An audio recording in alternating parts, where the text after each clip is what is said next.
તો નમસ્કાર મિત્રો, ગુજરાતી અપડેટ યુટ્યુબ ચેનલમાં આપ સૌનું હાર્દિક સ્વાગત છે।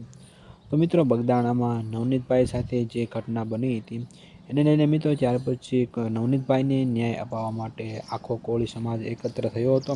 તો મિત્રો, આ મામલે ભાવનગરમાં પણ એક ન્યાય સભાનું આયોજન કરવામાં આવ્યું હતું, જેમાં મોટી સંખ્યામાં કોળી સમાજના લોકો એકઠા થયા હતા।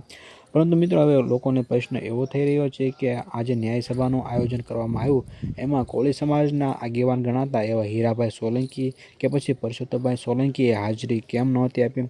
તો મિત્રો, આ મામલે સ્પષ્ટતા કરતા હીરાભાઈ સોલંકીએ શું કીધું તે ચાલો વિડીયોમાં આપણે જોઈએ। સાંજે ભાવનગરમાં સંમેલન છે, તો એવા બધા જવાના કે એ અલગ છે?